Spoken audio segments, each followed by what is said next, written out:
Eu vim aqui falar com vocês de algo que eu tenho muita convicção, mas uma convicção extraordinária, e vocês vão perceber enquanto eu falo, porque o que eu estou falando está sendo gravado, e muitas coisas que eu andei falando por aí já estão no YouTube, e tem milhares de visitas, e não tem como eu me encurtar e dizer que eu não falei, porque está lá, e exatamente sou eu mesmo falando.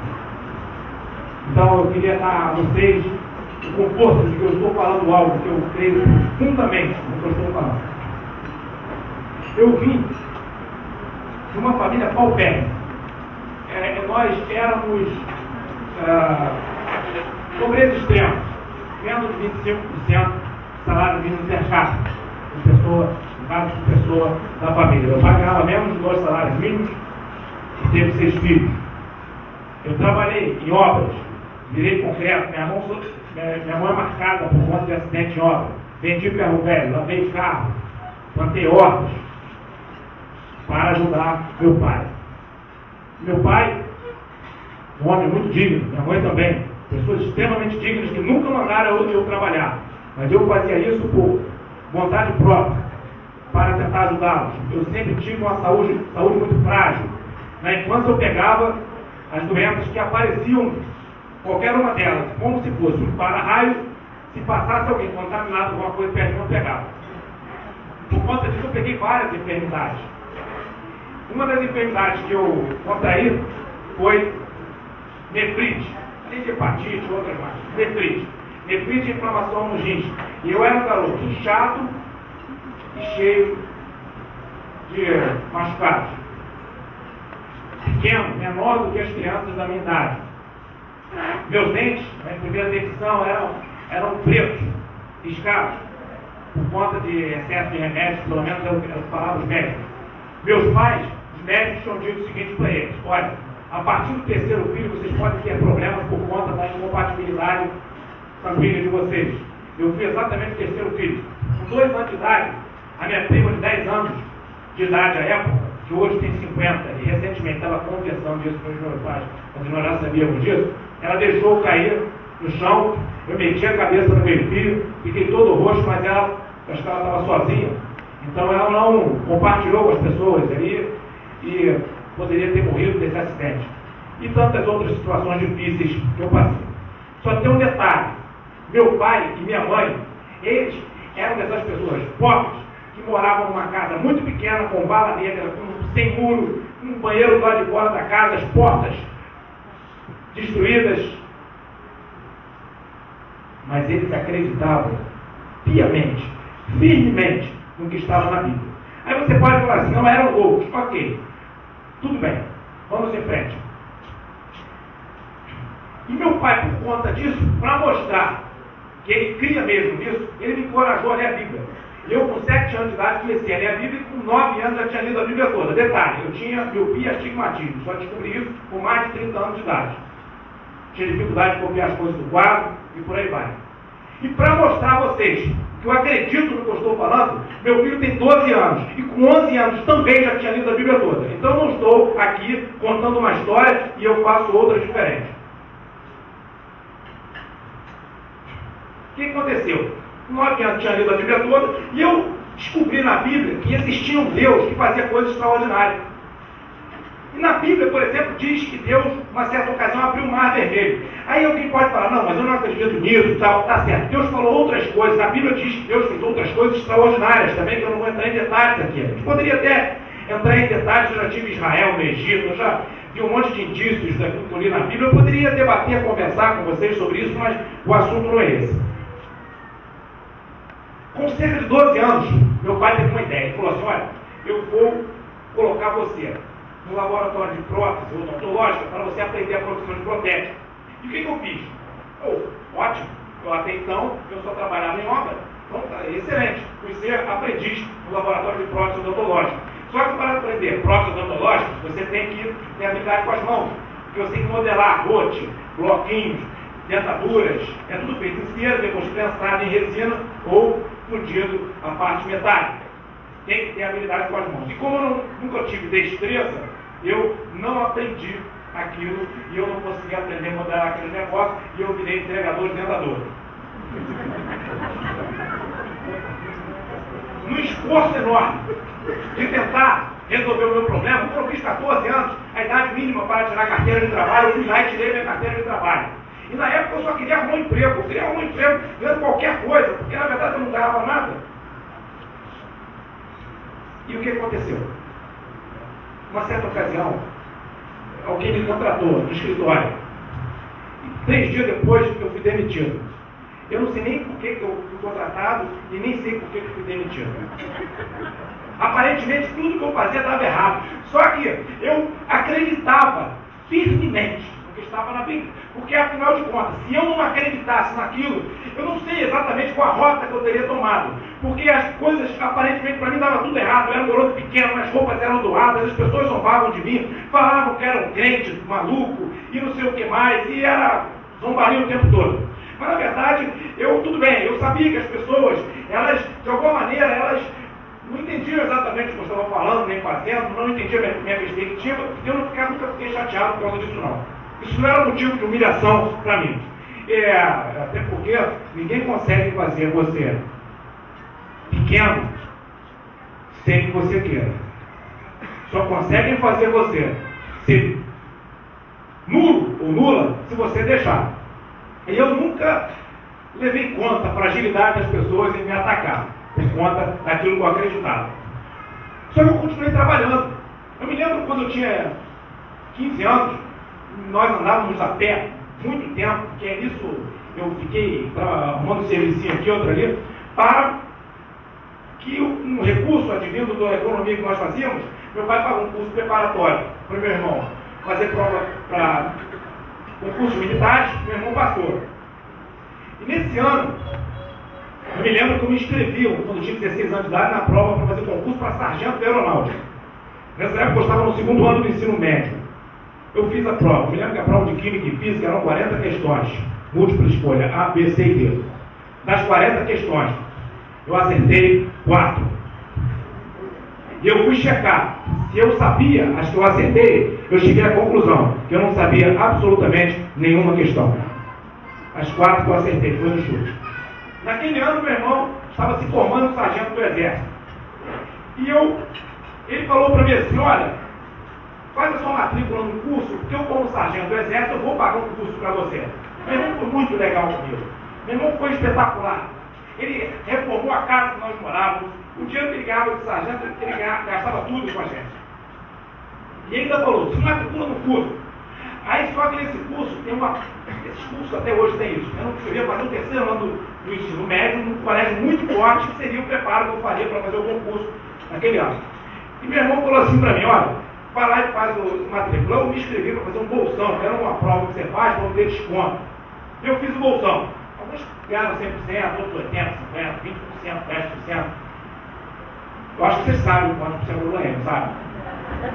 Receber. Ganhei 0%. Fui para o curso caro para as costas do meu irmão. 3º ano do ensino médio. Comecei a estudar. Só que tinha um detalhe. Os garotos, que eram colegas meus, eles eram de classe média alta, classe alta, e eles já vinham estudando em colégios bons desde a 5ª série, desde que começaram a estudar. Eu não, eu era um peão, um garoto peão, que tinha roupas doadas, carregava o livro numa bolsa, e naquela época eu trabalhava ganhando meio salário mínimo para ganhar o dinheiro, para pagar a minha passagem para ir para o colégio, pegava ônibus, saía correndo do colégio, chegava às 7 horas da manhã, depois de pegar ônibus, saía muito cedo de casa, com uma fome terrível, meio meio, saía correndo para o porão do prédio onde eu trabalhava, comia uma vida fria que estava me esperando, ia para o consultório médico, marcava consulta, ganhava meio salário mínimo. Na minha inteligência, a pessoa tinha que contar com a tolerância comigo, porque afinal de contas, eu não sabia nada. E fica difícil. E eu tentava olhar para um lado, para o outro, e garoto é garoto, e doido para aprender a matéria, não tinha como ele me ensinar. Ele não conhecia a minha realidade. E eu não entendia quase, não entendia nada. Eu só tentava estudar, fazia exercícios em papel de pão, assim, né? Tinha papel de pão colado pela casa, porque me deram um monte de fórmula para decorar, tudo ao mesmo tempo. E eu eu lutava contra aquilo, porque eu tinha algo na minha cabeça. Eu estava determinado a lutar, a tentar, a me esforçar o máximo possível, porque porque na Bíblia estava escrito que tinha um Deus que podia me ajudar. Ele podia fazer alguma coisa por mim. Eu sabia que não dava, o jogo não dava para minhas forças. Eu nunca fui grandão, fortão. Eu nunca fui aquele cara que chegou no ambiente assim, impressionava as pessoas. Eu era garoto pobre, mal vestido. Mas eu queria vencer e eu estava ali. Um belo dia, o diretor do curso entrou na sala e me chamou a atenção duramente. Aí um colega virou para o lado e falou assim: vem cá, riu. O colega até muito gentilmente comigo, viu e falou assim: vem cá, por que esses caras faziam isso com você? Você não fez nada. Aí ele deu aquele sorriso, eu falei: também não sei, né? Mas eu sei exatamente por quê. É porque é duro o que eu vou falar aqui. Mas pobre, tem cara de pobre. Quando a camisa não denuncia, a calça denuncia. Quando a calça não denuncia o conjunto, calça, camisa denuncia o cinto, ou o sapato furado, ou a meia, ou a falta de meia, e o cabelo, ou quando não tem nada que denuncia, tem alguma coisa que denuncia. E a sociedade é muito dura com o pobre. Essa é a realidade. A sociedade não dá uma frouxa para pobre. Pobre, qualquer besteirinha que fizer, é tratado duramente. Não tem perdão. Essa é a realidade.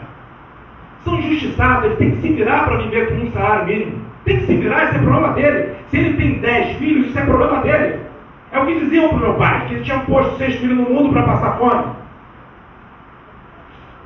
Tudo bem. Um outro dia, como se não bastasse, mas eu já estava acostumado com isso. Portanto, eu estava determinado a não esmorecer. Isso não era problema. Se deixasse eu ir para a aula, eu já estava de bom tamanho. Um belo dia, um professor desenhou no quadro uma força, era uma aula de física. Um professor brilhante, excelente professor, muito reconhecido. Eu tenho que dar esse crédito para ele. Mas naquele dia, ele me fez uma pergunta. Ele olhou assim: como é que é o nome dessa força? Aí, quando você sabe mais ou menos a resposta, você fala assim: ah, deve ser isso, professor. Quando você sabe que é pegadinha, o que você fala? Ah, professor, isso é pegadinha. Mas quando você não sabe nada, quando tivesse uma nuvem na sua frente e você perde a capacidade de comunicação, você faz um silêncio, um olhar assim atordoado, porque sob pressão e observação das pessoas, e é lógico que a minha cara me denunciou. E ele virou para mim e falou assim: vem cá, o que você está fazendo aqui? Por que você não vai embora? Tu não vai passar em concurso algum? Você não é um idiota. Pega, fala pro teu pai assim: pai, me dê esse dinheiro aí, e que eu sou pago o curso para eu comprar Miravel. Miravel era aquele biscoitinho aí, os adolescentes gostavam. Ele estava dizendo que era provavelmente estou vendendo trem, coisa dessa natureza. Eu não sabia que eu pensava em fazer isso mesmo, normalmente, sem ser chacota, eu pensava mesmo. Aí eu olhei para o professor assim, aquele professor grande, eu pequenininho, eu fiquei quieto. Eu pensei: o quê? Minhas alternativas eram poucas. Porque o que eu ia fazer? Se ponha na minha situação, o que eu ia fazer? Meu pai era um operário. Meu irmão pagando aquele curso caro para mim. Eu podia falar o quê? Pai, o professor me chamou de ser idiota. Aí eu não vou para a aula. Meu pai ia ficar com dó, né, meu filho? Ou então eu ia ficar nervoso. Esse professor tem raiva dele, não vou assistir a aula. Eu não podia fazer absolutamente nada, além de fazer o que eu me determinei a fazer. Eu fui orar. Eu fui falar para Deus. Porque a Bíblia dizia e diz que existe um Deus que cuida do pobre, da viúva, do necessitado, do órfão, do estrangeiro. Tudo aquilo que a legislação só acordou com o legislador, a legislação do mundo inteiro só acordou mais recentemente, alguns países não acordaram ainda, para a proteção dos desfavorecidos. Na Bíblia já diz que existe um Deus que cuida dessa classe de gente que o pessoal acha que é desclassificado. E eu confiava nesse negócio. Aliás, não, confio. Eu fui orar, falei para Deus: ó, ele acha que eu sou um semi-idiota porque eu não sei nada. Eu não sei. O que eu quero baixar de mim? E fui lutando. E eu me lembro que eu escrevi um bilhetinho para Deus. E esse bilhetinho foi me feito um quadro, e esse quadro está na minha sala, junto com todos os meus diplomas. E esse está publicado. Eu não fiz esse bilhetinho para ser publicado. Eu perdi o bilhetinho, alguém achou e entregou para o meu pai. Meu pai achou legalzinho, fez um quadro e me deu o dia da minha formatura. Mas esse bilhetinho, nem eu me lembraria mais dele, se ele não tivesse sido perdido por mim e achado por uma outra pessoa. Nesse bilhetinho eu dizia para Deus: olha, meu Deus, eu quero passar no concurso para as escolas militares que eu falei. E eu quero passar na Academia Militar das Agulhas Negras. Eu sei que o meu preparo pode ser inferior de muitos, mas o conhecimento de todos é inferior ao teu. Senhor, obrigado pela vitória. Muito obrigado pela grande vitória. Porque eu sei que o Senhor é varão de guerra. Eu estava simplesmente, se o Senhor é varão de guerra, reproduzindo o que está na Bíblia. Eu já sabia disso. Um belo dia teve um concurso para selecionar os melhores alunos da turma para que fossem compor uma turma chamada Turma dos Cobras. E esses alunos teriam aulas especiais para poder disputar boas colocações. Eu fiz a prova, estava com medo, porque na verdade eu já tinha sido chamado de semi-idiota e se eu fosse o último colocado, aquilo ali seria exatamente o meu certificado de semi-idiota. Eu fiz a prova, fiquei com medo de ver o resultado. Para encurtar, entre 300 a 400 alunos que fizeram a prova, eu fui o 8º colocado, selecionado, para estudar na Turma dos Cobras. Tinha que pagar uma parcela a mais, meu irmão pagou, e eu fui para essa Turma dos Cobras. Eu me lembro que chegou na época do concurso, o diretor que me chamou a atenção, ele estava com um bloquinho, um caderninho na mão, ele era assim, meio assim, parecia um pombinho, empinadinho assim. Aí eu olhei para ele e falei: diretor, isso aí na sua mão é o quê? Aí ele olhou para mim e falou assim: que é o resultado da prova de oficiais do Corpo de Bombeiro, por que você passou? Eu olhei e falei: diretor, se esse resultado que está na sua mão estiver em ordem alfabética, procura meu nome lá pela última página, Rubens Teixeira da Silva. Se estiver em ordem de classificação, procura na primeira página. Aí ele olhou assim, que já estava na primeira página, me bateu o olho e viu meu nome lá. Aí quem fez a cara foi ele. Um dos primeiros colocados no concurso para oficial do Corpo de Bombeiros. Mas lembra que eu falei para vocês que eu queria passar para a mãe? Falei para Deus? Pois é, passei para a mãe. Passei para a mãe e quando eu fui para a mãe eu tive que ter um terno, porque eu era civil, então para entrar lá civil tinha que ter terno, eu não tinha terno. Tinha que ter um enxoval, que era short, camiseta, barbeador, eu não tinha dinheiro para comprar isso. Tinha que fazer exame, eu não tinha dinheiro para exame. Eu não tinha dinheiro para nada. Aí as pessoas foram me dando uma coisa e outra, eu juntei tudo. O meu terno emprestado grandão, porque afinal de contas eu era pequeno e também terno é melhor grande do que pequeno. Pequeno você não consegue vestir, né?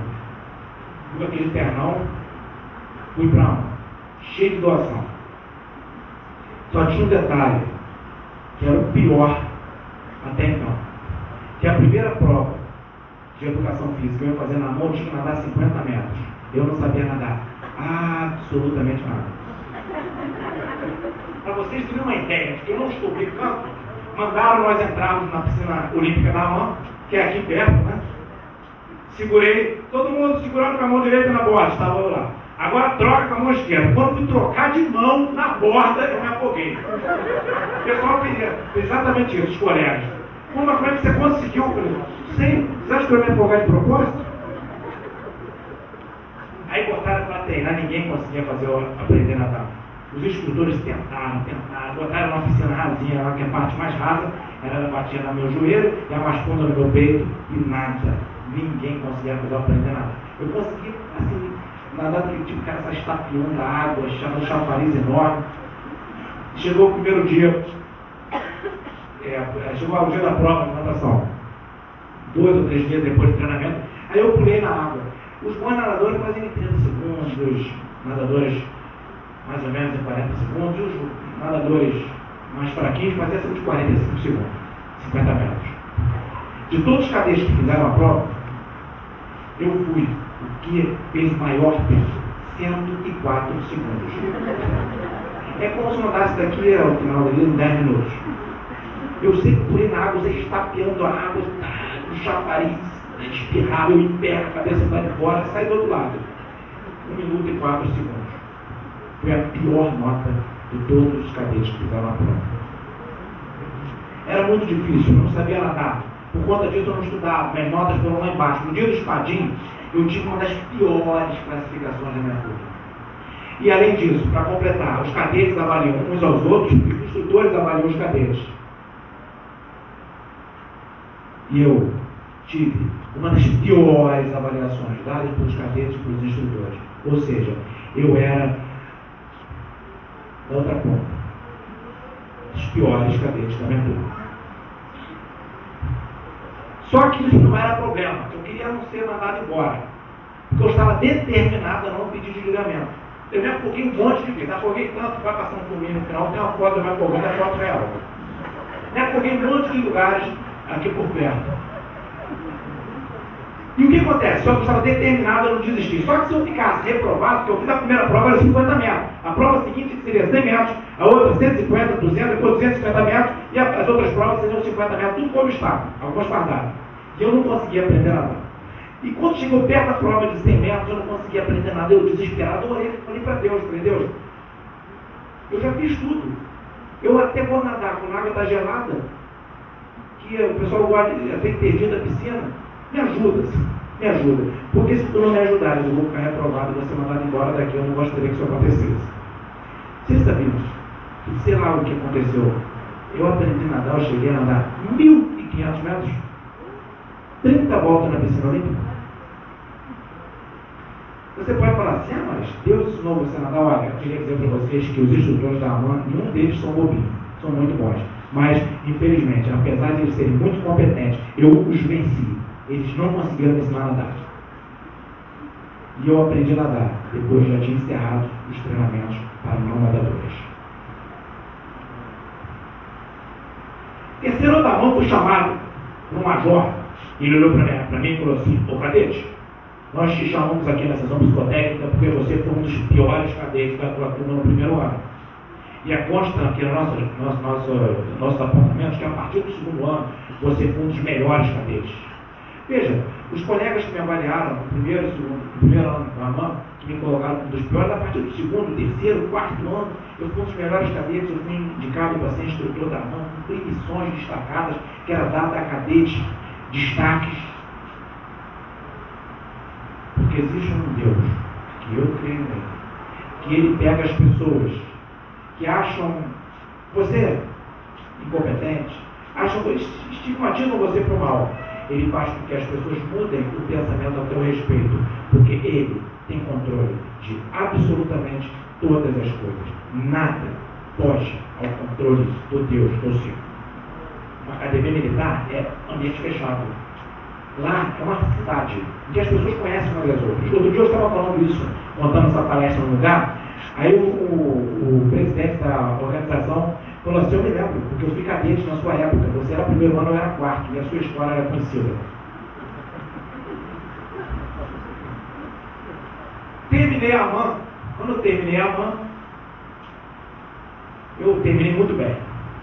Aí eu fui servir lá na Vila Militar, no Rio de Janeiro, Regimento de Escola de Infantaria. Eu tinha 21 anos de idade, mas um garoto de 4 anos antes era muito pobre.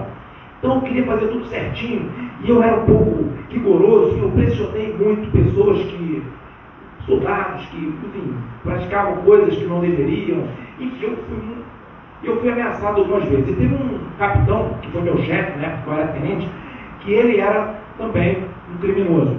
E eu estou falando isso livremente, sendo filmado, porque ele foi condenado até o Superior Tribunal Militar.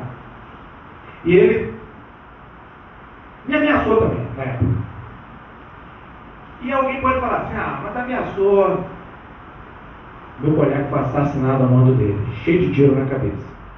Ele perdeu o posto de patente, foi condenado até em última instância pelo Superior Tribunal Militar. E esse capitão, ele começou a me sobrecarregar por conta de coisas que ele queria fazer e eu não deixava. E eu parti para o enfrentamento. Eu tinha 21 anos, mas só que o Exército, nesse período, me deu uma chance de prestar concurso para o INE. E eu fiquei naquela que eu não queria arredar o pé. Eu sabia que eu tinha convicção do que eu estava defendendo, e eu fiquei com um problema de saúde, fui parar no hospital. Mas naquele ano eu teria que fazer concurso para o INE, porque eu só tinha uma chance. O Exército me deu apenas uma chance de prestar concurso para o INE.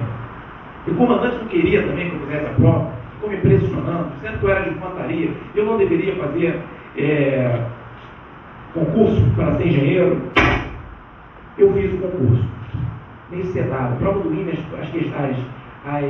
o caderno de questões, as folhas são numeradas, porque as questões são discursivas. Então você não pode resolver a questão na folha errada. Eu estava meio atordoado, eu resolvi questões em folhas erradas, ou seja, eu devo ter perdido o ponto, mas eu fui confiando no meu Deus. E eu passei por 7º colocado. E eu fui cursar engenharia civil. Depois eu escolhi engenharia civil no Instituto Militar de Engenharia. Fui para lá, garoto pobre, doente, desacreditado, chamado de sangue idiota, fui morar lá na Praia Vermelha, em Sopel do Pão de Açúcar, como primeiro tenente do Exército, e estudando engenharia civil. Eu casei com o fui bonito, a esposa, a Marta, que vai chegar daqui a pouquinho. E o que aconteceu? Tranquilo. Fiz o IME, galho fraco. Foi período assim, de tranquilidade, muito esforço, muito estudo, mas sem nenhuma tensão muito forte. Quando eu estava terminando o IME, quando eu fui promovido a capitão, e fui servir no 7º Batalhão de Engenharia de Construção no Acre, como engenheiro civil, construir rodovias na região norte do Brasil. Excelente. Eu, de 27 anos, capitão do Exército, formando o IME, era tudo que eu queria. Fui para lá. Só que, tem um detalhe, minha esposa está com 7 meses de gravidez. E quando eu fui para lá, em janeiro, eu fui para lá. Aí, em março, mais ou menos, mandaram uma correspondência para mim, dizendo que estaria aberta as inscrições para fazer concurso para ser analista do Banco Central do Brasil. Eu estava lá no interior da Amazônia, não tinha internet direito, o celular não funcionava direito. E eu me entusiasmei de fazer aquele concurso. O pessoal que conhece concurso público sabe que você faz um concurso que cai direito, civil, constitucional, administrativo, comercial, finanças, economia, administração, contabilidade básica, contabilidade avançada, contabilidade de custo, aquele rol de matérias enormes. Eu falei, vou estudar para isso. Tinha 2 ou 3 livros. Fiz a inscrição para estudar. Só que a minha esposa foi parte de pré-eclâmpsia grave e ficou internada. Ela e meu filho recém-nascido em estado muito ruim. Aí nisso eu larguei a prova para lá. Porque como é que eu ia fazer concurso, minha esposa doente, meu filho estava para eu estudar, eu estava preocupado com a saúde deles. Eu queria vir para o Rio de Janeiro, o Exército, não pôde liberar, para eu cuidar deles aqui. Eu me lembro que eu orei a Deus assim, porque a Bíblia diz que Deus, a porta que o Senhor abre, ninguém fecha, mas que Ele fecha, ninguém abre. Eu, como eu conheço, eu creio no que está escrito, eu falei, meu Deus, tu estás fechando a porta. Agora eu preferi que tu não fechasse. Eu queria fazer esse concurso. E se tu não mandasse essa tribulação, provavelmente eu passaria. Enfim. Em cima da prova, ela deu uma melhorada. Deu uma melhorada, aí eu fui lá e falei, vou fazer a prova. Eu me lembro que na véspera da prova, eu dormi 2 horas e meia. Estudei o que eu pude e fiz a seguinte oração, para mostrar para vocês que eu creio mesmo. Falei, Senhor Deus, eu vou fazer essa prova. Eu já entendi que tu estás fechando a porta. Senhor, se eu não passar, entendi que tu fechaste a porta. Agora só tem como eu passar. Se tu fores lá e me ajudares, me deres força, se a tua mão poderosa me ajudar, porque não tem como competir com o candidato do Rio de Janeiro, São Paulo, Brasília, todas as capitais, grandes capitais, eu lá no Acre, sem material direito e por aí vai. Eu fiz o concurso com sono, cansado, exausto, sem ter estudado muito. Olha, concurso público tem esse negócio de inteligência, tem que estudar mesmo. Se você não lê lá o Código Civil, tu não sabe o que está escrito. Tu descobre sem ler. Você não descobre o que está no Código Comercial sem ler. Você não descobre os princípios da contabilidade, nem fazer lá o lançamento contábil sem estudar. Não tem como. Você entende? Não existe isso. São matérias complicadas, matérias difíceis, cheias de pegadinhas. A Constituição Federal e tudo mais. Eu fiz a prova. Eu estudei um pouquinho, assim, mas não dava para competir no cenário que eu estava. Vocês acreditam que eu passei? Fui para o Banco Central. Quando eu fui para o Banco Central, já tinha 27 anos, deixei o serviço ativo do Exército. Aí eu falei, agora a minha vida vai ser um pouco mais fácil. Porque até então era canhão, metralhadora, morteiro, explosivos, granadas, tomar conta de paiol, tirar o céu de dia, fuzil, pistola. Depois eu fui para a área de engenharia, que é legal também. Mas agora minha alma vai ser uma caneta. É mais fácil. O restante eu sei fazer, eu vou aprender. Fui para lá. Só que é o seguinte, parece que tudo deu errado na minha vida. Primeira coisa, os primeiros meses do Banco Central, eu comecei a tomar avaliação ruim.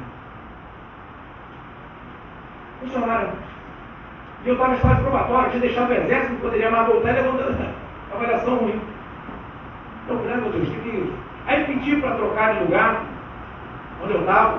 Aí me botaram no cubículo, no mezanino, ele era, ainda bem que cabia eu tranquilo, mas se fosse um cara muito alto, não sei. Né?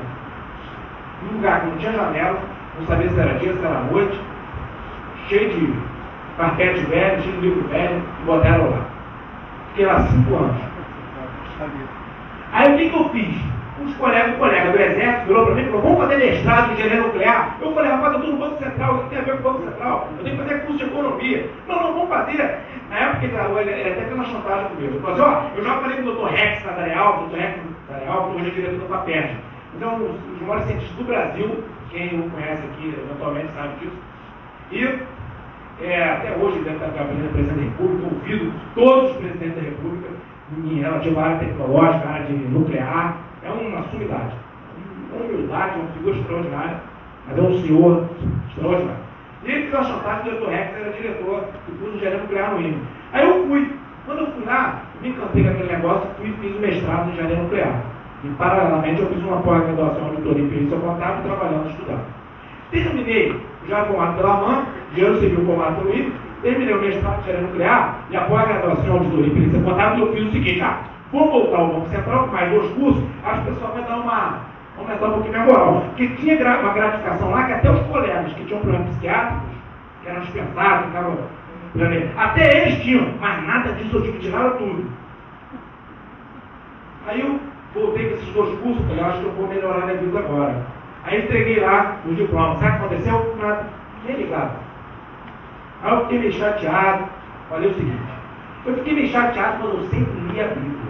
Sempre confiava que Deus ia dar uma saída. Eu só ficava caçando a saída. Eu falei: não estou gostando mais disso não. Eu já sei o que fazer. Vou brigar com eles não, que não adianta. Eu vou fazer vestibular para direito, e vou fazer curso de direito, depois eu vou fazer a prova para ser juiz, promotor, vou advogar, vou fazer outra coisa. Aqui não dá para mim não. Não vou brigar com eles não perder tempo não. Fiz o vestibular. Eu me lembro que foi até engraçado, que foi a minha maior parte. Eu já fiz muitos concursos, nem sei quantos, mas foi a minha maior participação de concurso, porque eu fiz a prova de todas as faculdades públicas do Rio de Janeiro. Mas eu me lembro que fiz a UF também. E logo que eu fiz a prova da UF, eu cheguei em casa e recebi um telefonema de um colega me convidando para corrigir a prova da UF. A prova de matemática específica, portanto não corrigiria a prova do curso de Direito. Específica quem faz, matemática, engenharia, física. Aí eu aceitei o convite. Por aí eu fiz a prova de manhã e depois, durante a semana, eu corrigi o concurso. Só que eu tinha feito prova para outras faculdades também e eu não fui para a UF. Até quando agora eu não ia corrigir minha prova, eu não queria também falatório. Enfim, passei e fui fazer direito no UFRJ. Aí todo feliz. Eu falei: agora esses caras podem me botar em qualquer lugar, até debaixo da mesa, debaixo da pista, porque eu vou terminar direito e vou seguir minha vida. Só que aí aconteceria algo que eu não estava esperando. E aí é que isso que eu vou falar aqui agora, se alguém, inclusive, conhecer algum caso parecido, me fale, porque eu nunca vi. Nunca vi, e não preciso nem falar modéstia à parte, porque eu não estou falando de mim mesmo. Eu estou falando de algo que transcende ao que nós estamos aqui pensando em níveis razoáveis, normais do nosso cotidiano. Eu estou falando da ação poderosa de uma mão forte, que é a mão do Senhor dos Exércitos, em que eu creio. Veja que coisa interessante. Um belo dia, uma sexta-feira, eu chego no Banco Central e por volta de meio-dia eu abro minha caixa de e-mail. Estão assim um e-mail dizendo assim: estão abertas as inscrições para fazer curso de doutorado em economia na Universidade Federal Fluminense. Era uma sexta-feira. Estavam abertas as inscrições para fazer concurso para o doutorado em economia. As inscrições se encerravam algumas horas depois, porque se encerrariam naquela sexta-feira, e a prova seria oral na segunda-feira. Eu olhei para aquele e-mail e nem liguei para aquele e-mail. Mas quem mandou foi lá na minha sala e falei: tu não vai fazer inscrição não? Eu falei: peraí, você está brincando comigo? As inscrições, você manda um e-mail hoje, as inscrições se encerram hoje, eu nem consigo chegar na faculdade para me inscrever. E era para doutorado em economia, afinal de contas eu não tinha nem graduação e nem mestrado. E era convite, ou seja, conselho, era para fazer concurso para doutorado. Sabe o que o pessoal fica me falando? Faz, não é que me empolguei com esse negócio? E aí eu digo para vocês, nessa época eu já dava aula na faculdade. E eu não queria ser taxado como um ridículo de alguém que entra no exame para fazer doutorado numa universidade sem ao menos ter dado uma lidinha na matéria. Aliás, eu me empolguei e fui, juntei a documentação, liguei para minha esposa, uma pessoa na faculdade disse que me esperaria até 7 horas da noite. Eu peguei e fiz um projeto de tese 1h30, acredito se quiser. Eu não fiz nada antes, não sabia, e 1h30 juntei a documentação inteira. No dia da prova, que era segunda-feira, cerca por volta de 60 horas depois da minha inscrição, com 2 noites no meio, eu me lembro que eu cheguei e estavam as pessoas que seriam avaliadas. E eles comentavam sobre seu mestrado, sobre suas publicações, e eu concurso na AMAN, engenharia civil no Rio, mestrado em engenharia nuclear no Rio. Detalhe, o principal avaliador era um professor que foi, na época do governo militar, ele foi exilado. Por que eu estou falando isso? Porque os meus cursos eram onde? Todos no exército. Nenhum deles era curso de economia. E além de tudo, eu não havia estudado. Ou seja, o pescoço premiado, provavelmente. E eu vou citar o nome dele, em homenagem a ele. Um homem que teria publicado mais de 40 países. E foi meu avaliador, professor Teotônio dos Santos. Quem quiser botar no Google depois, Teotônio com TH dos Santos. Um homem extraordinário. E tinha outra professora que eu acho que também tinha sofrido problemas na época do governo militar. Eram 5 avaliadores. E eu, como ninguém queria ser o primeiro, eu falei, eu quero ser o primeiro. Eu quero ser. Aí não vai lá você. Sentei na cadeira, olhei para a cara de todos eles. E eles me fizeram a pergunta, eu comecei a falar, assim livremente, impunemente, falando. Aí eles me olhavam para o outro, olhavam para mim, eu não estava entendendo exatamente os olhares que iam dizer. Eu só sei, em um determinado momento, o presidente da banca olhou para mim e falou assim, vem cá, você está falando um negócio aí, mas no teu projeto de tese está dizendo diferente, como é que você explica a diferença? Eu falei, olha, me desculpe o que está escrito aí nesse projeto de tese, porque eu só escrevi isso aí para compor a documentação, que eu não sabia do concurso, e eu tinha 1h30 para preparar, eu preparei 1h30 e deu isso aí. Ou seja, eu desqualifiquei meu próprio projeto de tese. Aí ele, tá bom, beleza, é verdade, o concurso é tudo bem, vamos lá, vamos em frente. Mas na frente, esse presidente da banca olhou para mim e falou assim, olhou para todos e falou, já temos dados para pagar o candidato, vamos encerrar.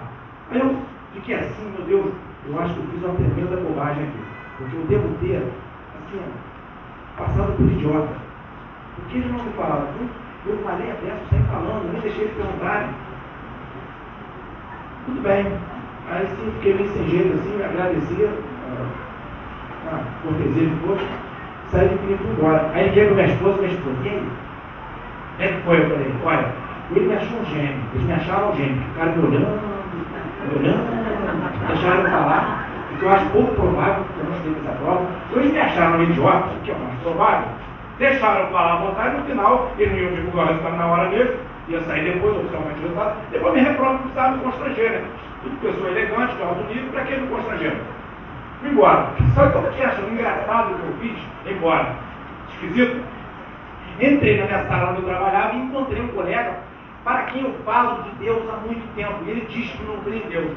Aí eu brincando com ele, é muito meu amigo, tenho um carinho enorme por ele. E ele tinha, na época, o Arminio Fraga era presidente do Banco Central, e ele era da turma do Arminio Fraga.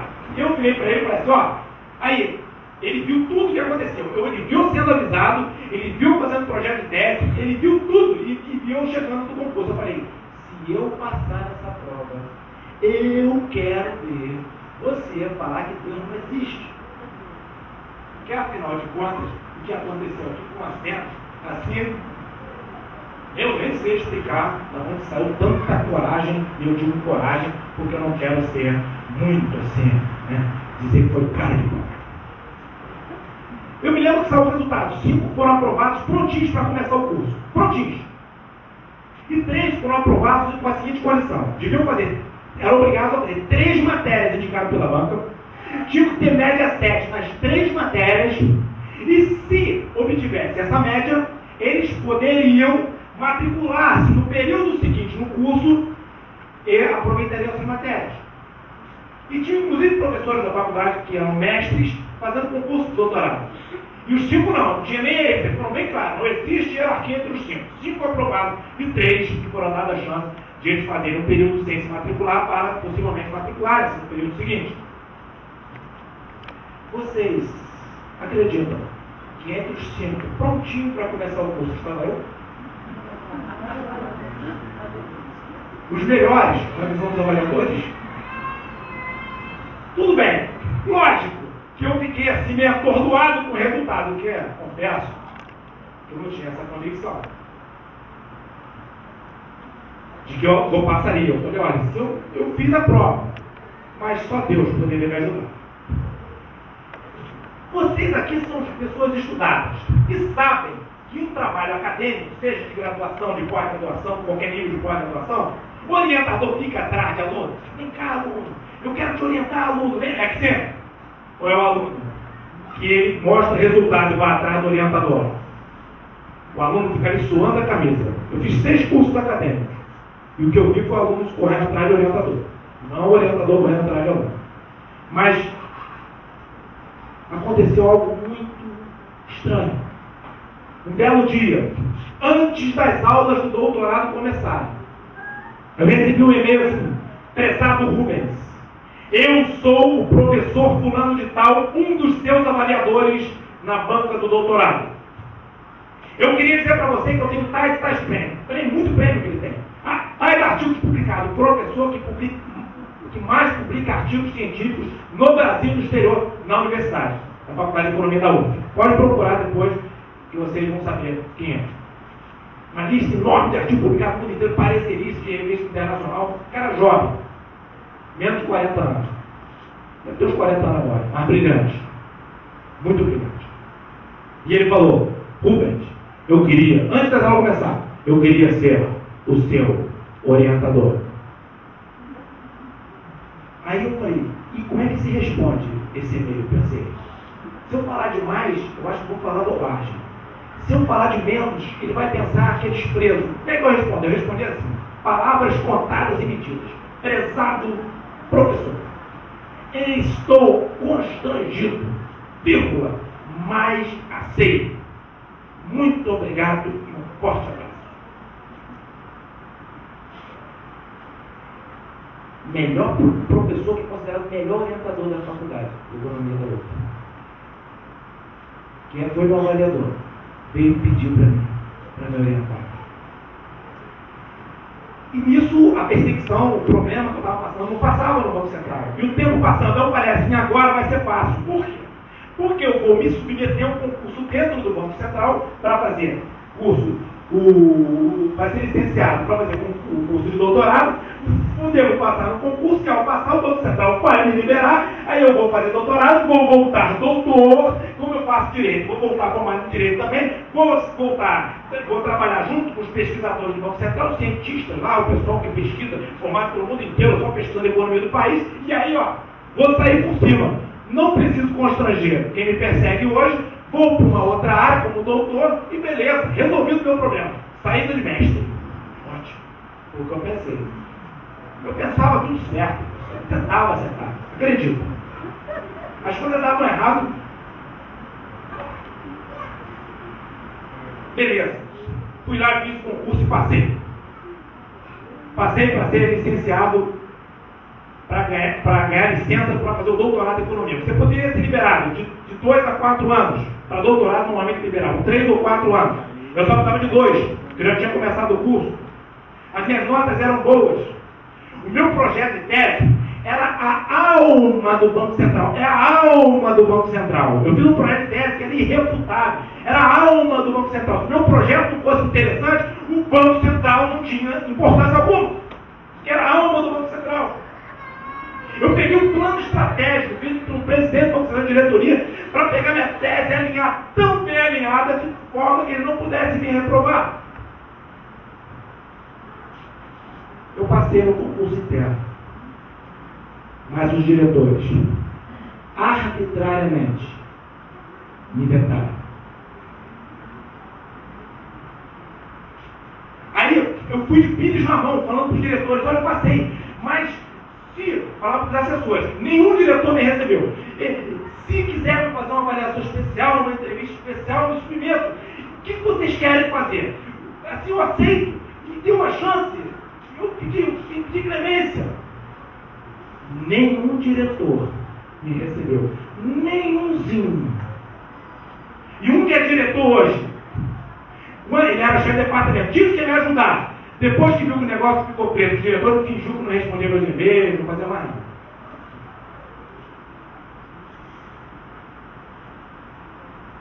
Aí o que eu fiz? Eu fui chamado a Brasília, naquela semana, para resolver um problema de outra pessoa. Eu fui explicar o problema de outra pessoa. Eu passando o problema e sendo chamado para explicar o problema de outra pessoa, eu fui. E eu me lembro que eu ia ter uma entrevista com uma pessoa que eu respeito muito, tenho um carinho muito grande. Não se preocupe, eu não estou fazendo propaganda política, que as eleições já acabaram e só daqui a 8 anos provavelmente ele vai se candidatar de novo. Que é o senador Marcelo Trigão. Aí a entrevista era com ele, eu não ia tratar de assunto meu com ele, mas na hora que eu me despedi, ele falou, poxa, aquela política monetária do Banco Central. Aí eu falei, senador, isso que eu queria falar com o senhor. Eu perguntei para ele, começou. E eu contei para ele, olha, mas eu quero fazer doutorado, mas o Banco Central, embora eu tenha feito tudo certinho, as minhas notas são boas, mas eles não querem me liberar, eu fui aprovado em concurso interno e não querem me liberar. Ah, é? Ele falou isso. Foi lá e fez um pronunciamento no Senado Federal que está no livro, pedindo esclarecimentos ao Banco Central. No dia seguinte, o principal diretor que teria pediu licença e foi embora do banco. Isso deu ação no jornal. Aí o Banco Central, não sei o que, Rubens, vem aqui, eu tenho nada para conversar. Por quê? Por quê? Porque existe algo que é extremamente diabólico, é de Satã, e vocês, empresários, vão entender o que eu estou falando. Que é um negócio chamado juros altos. Juros altos, ele dificulta o crédito, aumenta o custo. Quando isso acontece, você, paralelo à sobrecarga tributária, paralelo a uma série de dificuldades que são já históricas no nosso país, as empresas quebram, a geração de emprego vai lá embaixo, e as pessoas passam fome. Então só pode ser coisa do diabo. Só ganha dinheiro com juros altos quem usa o mecanismo de extorquir através de juros altos aquele que, se não der o dinheiro, quer. Então, juros altos é coisa do diabo. Só pode ser. E eu sou tão contra isso que eu, na época, eu achava que teria como abaixar os juros, e eu defendi isso abertamente. E eu que fui fazer doutorado numa universidade que pensava como eu, que era um livro que é igual a mim, eles queriam que eu fosse para outra, eu fui convidado para outra, não quis ir. Até porque, em homenagem ao professor, que teria tudo para cortar o meu pescoço na avaliação, mas foi digno o suficiente para deixar eu passar, eu precisava homenageá-lo. Quando eu falo isso, eu falo de todo o meu coração, homenagem ao professor Dr. Antônio dos Santos. Aí eu endureci. Olha, gente, eu fazia doutorado em economia na UF, fazia direito no FRJ, eu trabalhava mesmo, porque eles me cronometravam o meu horário. Eu fazia horário especial, eu compensava os horários, mas eu trabalhava. Ainda quando sobrava alguns horários, bem tarde da noite, eu dava aula na faculdade. Aí, os pesquisadores do Banco Central falavam assim, os doutores, formados para o mundo inteiro para ficar alinhado, ficar legal, ficar bem com os diretores. Você não tem foco? Você faz vários cursos. E esse curso nessa sua universidade ainda é legal, não? Você não tinha que, lá não tem que se fazer doutorado em economia na UF mesmo, não? Pra quê? Tem nada a ver com o Banco Central? Ah, você não tem como você fazer doutorado, ou você está fazendo, trabalhando. Ainda mais que você faz 2 cursos, não tem. Seu doutorado não. Fui totalmente desprezado. O Banco Central botou por escrito que não me liberou, que minha universidade era mediana. E o grau da UF era 5, que é o grau ótimo da CAPES, que era o nível exigido pelo Banco Central. Fui cortado arbitrariamente.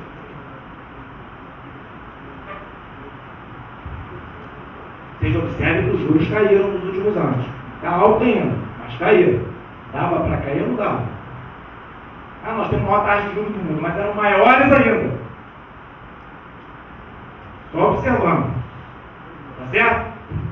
Então, como é que não dava para cair? Enfim. Banco Central, eu acuado. Na faculdade, a professora que cuidava do parecer do meu exame de qualificação, o que é exame de qualificação? Quando você termina as matérias do doutorado, e eu fiz mais matérias do que as pessoas outras, porque na verdade eu não fiz mestrado em economia, então eu fiz matérias de mestrado também. Então, a professora que pegou meu trabalho de qualificação, que é o exame de qualificação, é a última etapa antes de você defender a tese. Você pode ter notas boas nas matérias. Se você não passar no exame de qualificação, mesmo tendo a tese pronta, você não pode defender a tese e perde o seu doutorado. E a professora pediu a minha reprovação do exame de qualificação. Argumento dela: eu não tinha proficiência para fazer um curso de doutorado. Já estava mais da metade do curso, com todas as minhas notas boas, médias boas. Trabalhando, estudando, sufoco danado. Uma professora olhou para mim e falou assim: Rubens, você pode até ser um gênio, mas se a gente quiser reprovar você, a gente reprova. Porque outros gênios já foram reprovados em outras épocas. O que eu ia fazer? Não tem como ir para a justiça, porque um juiz não vai se meter numa questão dessa, que é a liberdade de avaliação intelectual da professora. Não adianta meter política nesse meio, porque o que o político vai fazer? Vai virar para o professor e vai falar: o senhor está querendo o quê? Manipular os meus conhecimentos? Não tem jeito. Fiquei acuado dentro do Banco Central e fiquei acuado na universidade. Mas eu queria dizer para você que eu, em momento algum, perdi a confiança que há um Deus que estava, que segundo diz a Bíblia que eu creio, que tem os olhos como chão de fogo, é tudo. Passa nada.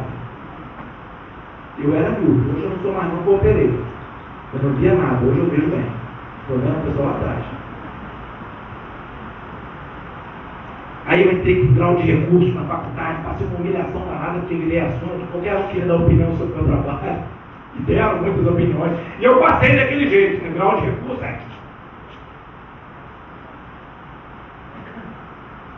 Terminei, aí ganhei uma licencinha de alguns meses no final do curso, depois de uma série de problemas, ganhei uma licença e fui fazer, para terminar minha tese de doutorado. No período da minha licença, um familiar do meu orientador teve câncer, não conseguia interagir muito com ele, mas terminei o doutorado em Direito. Quando eu terminei doutorado em Economia, era doutor em Economia formado pela UF, mestre em Engenharia Nuclear formado pelo IME, pós-graduado em Auditoria e Preço Contábil pela Estado de Sá. Eu também tinha feito curso de Direito pela UFRJ, tinha feito Engenharia Civil pelo IME e Bacharel em Ciências Militares pela AMA. E no último período do curso de Direito, porque eu não perdi nenhuma matéria no curso de Direito e no doutorado, mas ao mesmo tempo. Quando eu terminei o 10º período de Direito, eu terminei o 10º período de Direito, terminei o curso de doutorado, defendi minha monografia, defendi minha tese e ainda pedi autorização ao AB, ainda fiz concurso pobre. E voltei ao Banco Central. Sabe onde eu trabalhava? No protocolo, no subsolo, recebendo correspondência. Aí o que eu fiz? Abri um concurso interno de trabalho da área econômica dentro do Banco Central, promovido pelo Sindicato de Funcionários do Banco Central. Peguei minha monografia de Direito, adaptei e submeti. Peguei minha tese de doutorado e lá no protocolo do Banco Central, pouco tempo, enfim, já desgastado com tudo isso, sob pressão, me sentindo mal, com a saúde já sentindo os efeitos de anos e anos de pressão, perseguição, mal-estar.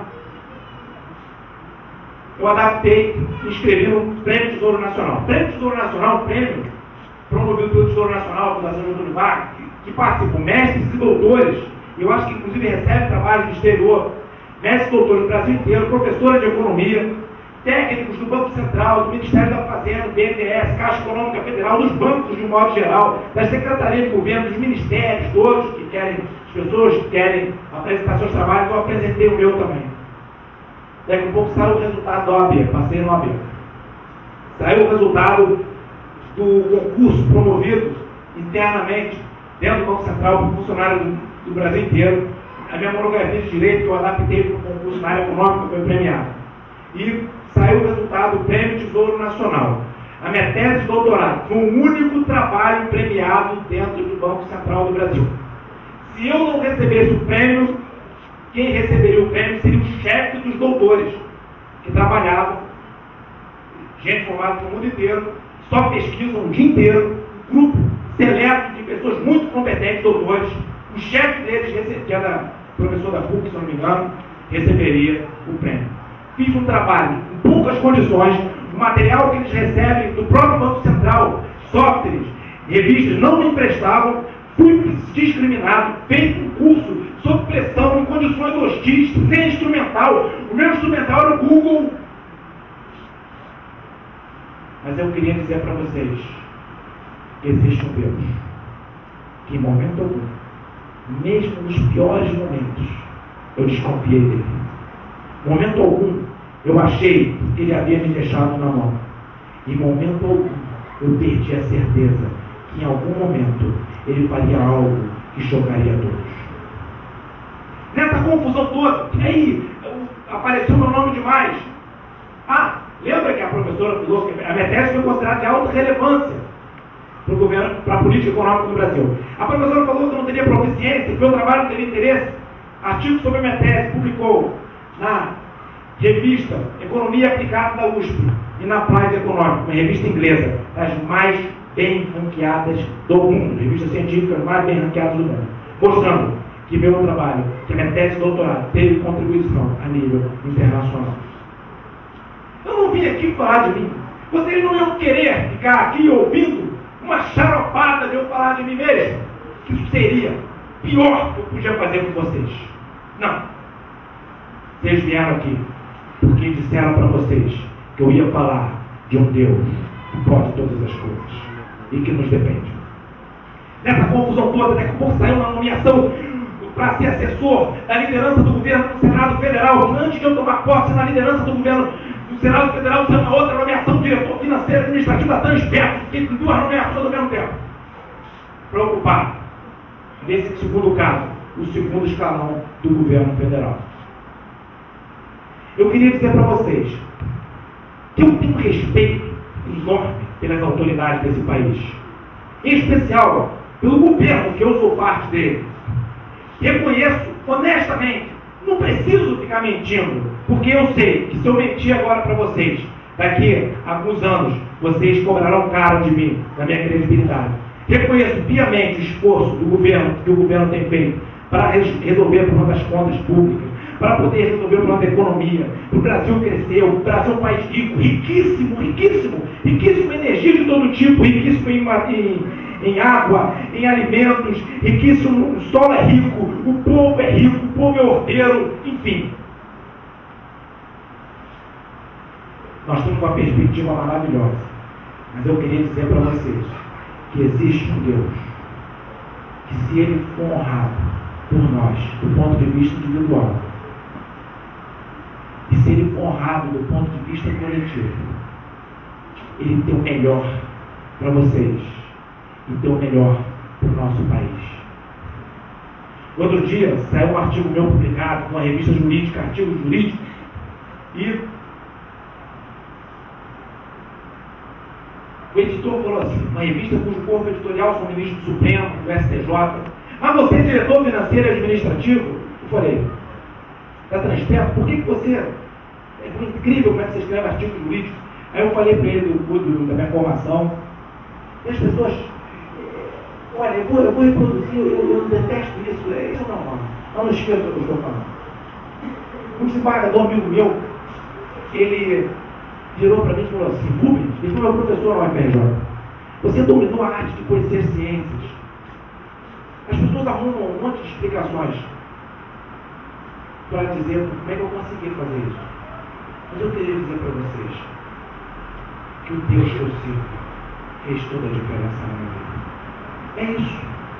É isso aí. Eu me esforcei, eu não desanimei porque eu sabia que Ele ia me defender. Outro dia, um juiz muito respeitado, que é adonesiano também, primeiro colocado em vários concurso para juiz, concurso para promotor, concurso para defensor.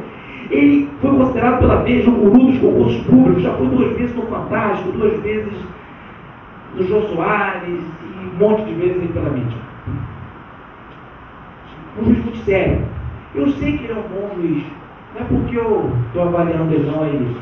O juiz, deixa eu te avaliar, eu me acho em condições de julgar vocês. Não é isso, não. Porque advogados muito bons já elogiaram ele. Ele é juiz federal.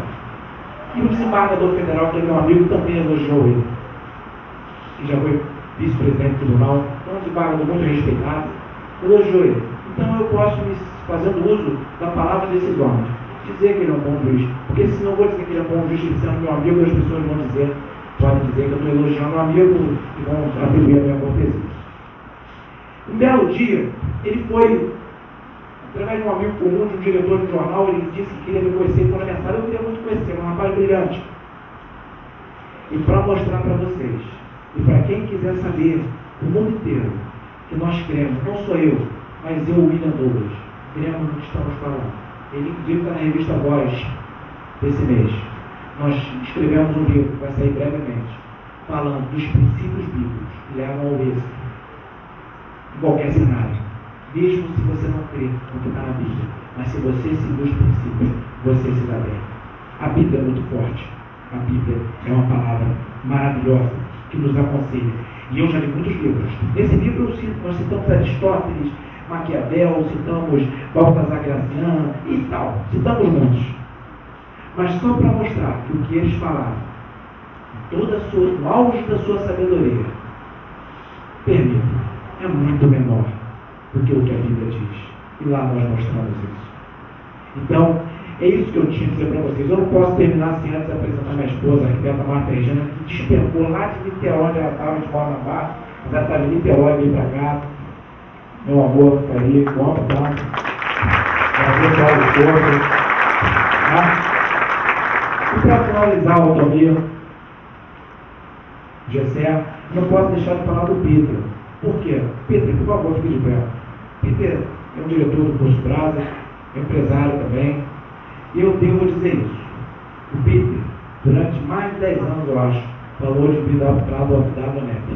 Ele não se aquietou enquanto eu não conhecia a Donep de perto. E ele fez muito esforço, sim, para que eu fizesse parte. Eu agradeço o Peter Thalia, um brilhantíssimo professor e tradutor de inglês e dá treinamento na área de motivação e liderança. O Estudo Hagai também internacional. Então, precisava apresentar, como esqueci de apresentar no início. Então, eu queria agradecer a vocês o carinho, a consideração, o livro. Eu queria pedir o Marcelo para trazer um livro aqui. O Marcelo está aqui? Traz um livro aqui. Se o Marcelo não tiver, eu vou deixar um livro para o presidente do capítulo, que conta o livro do Montuno Eusébio, o vencedor, que já saiu matéria na imprensa sobre esse livro, que conta a minha história do ponto de vista que nós vimos.